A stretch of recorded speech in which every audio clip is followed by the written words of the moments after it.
Почитувани, добре дојдовте. Македонија и Соединетите Американски држави би можело да се каже дека имаат одлични билатерални односи и се сојузници уште од осамостојувањето на земјава во 90-тите години.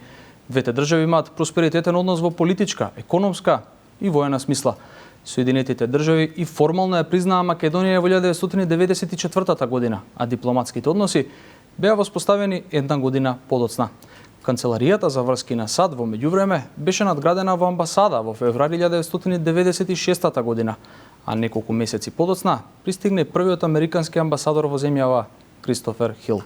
Во 2004 година САД ја признаа Македонија под тогашното уставно име, а 4 години подоцна, по разочарувањето од самитот на НАТО во Букурешт и грчкото вето за влез на Македонија во алијансата, Соединетите држави и Македонија потпишаа декларација за стратешко партнерство и соработка.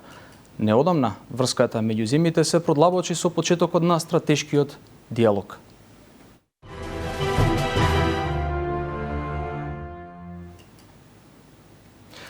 А на темата за стратешкиот диалог, односите со Бугарија, но и војната во Украина, разговарам со високиот американски представник за Балканот, Гавриел Ескобар.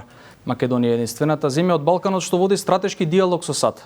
Зошто токму Македонија и дали ова е голем успех и за Македонија, но и за Соединетите Американски држави? Absolutely, it's a great success.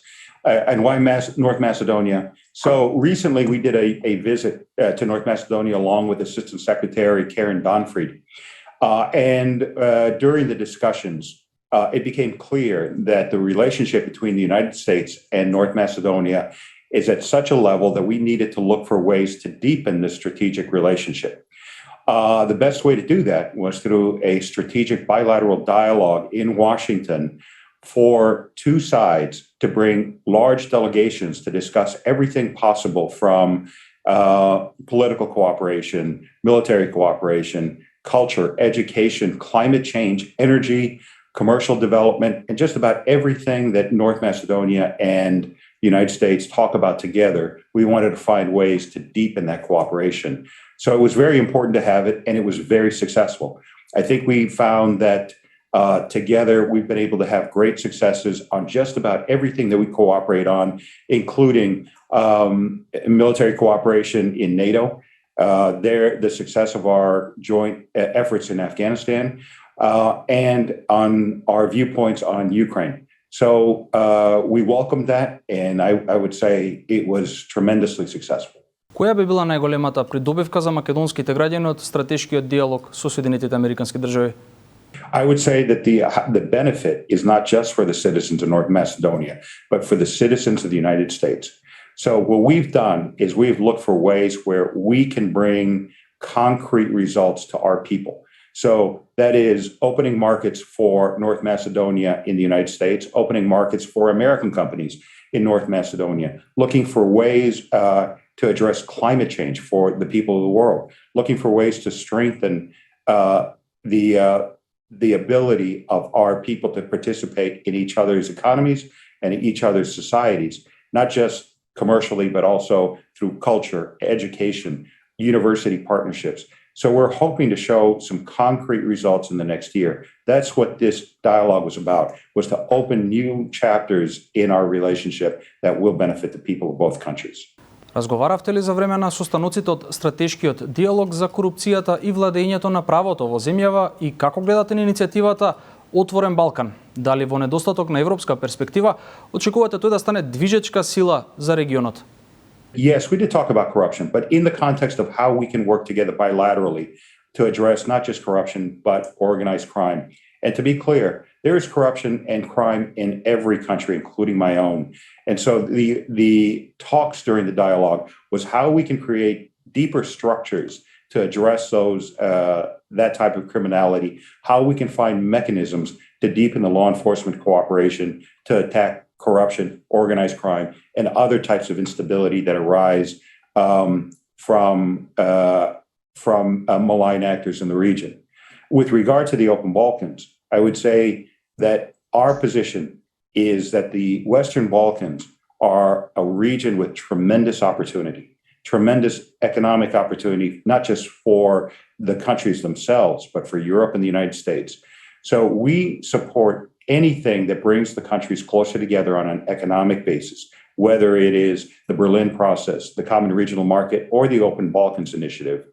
But the conditions of our support are that it should be open to all countries of the Western Balkans, and that it should not be a substitute for a European path, but in fact, a complement to the European structures. So with that, we've been assured from all of the countries that are part of the Open Balkans Initiative that it will not interfere with their obligations to the European Union, and it will not be an obstacle to greater integration with the European common market. Вие сте специјален представник на САД за Балканот. Имаше ли сериозни контакти изминатиот период меѓу Вашингтон и Софија за кревање на бугарското вето за Македонија? Well, look, our position has been very clear. North Macedonia and Albania have done all of the hard work necessary to open the first intergovernmental conferences on their EU accession path. The crisis in Ukraine has shown that Europe and the United States have to stand together as a community of values. North Macedonia is a country that shares our values, and they should be welcomed into the European Union as soon as possible. And not just North Macedonia, but all the countries of the Western Balkans. So our hope is that the two countries, through dialogue and good faith negotiation, can find a way forward on unlocking the path for North Macedonia and Albania. Имаше ли контакти меѓу Вашингтон и Софија за време на овие неколку месеци? Bulgaria is a valued NATO ally, and we do have a lot of contacts with them as well within the context of our bilateral and multilateral relationship. And yes, whenever we discuss with Bulgaria, we discuss all of the issues related to our common approach to the region. Би можеле ли да констатираме дека Вашингтон повеќе се залага за забрзување на евроинтегративниот процес за земјите од Западен Балкан, отколку самата Европска унија? I would say that in my contacts with my Quint partners, it is clear that everyone in the European Union understands that at a moment of crisis like this, that the countries, the democratic countries of Europe, have to stand together along with the United States to show a common front to the world as to why our community is important at a time of crisis. Тука ви завршил со првиот дел од интервјуто со високиот американски представник на оваа тема. Како и во секоја емисија, така и сега ве прашавме и вас граѓаните. Дали сметате дека Македонија треба да продолжи со преговорите со Бугарија на овој начин или потребна е некаква промена?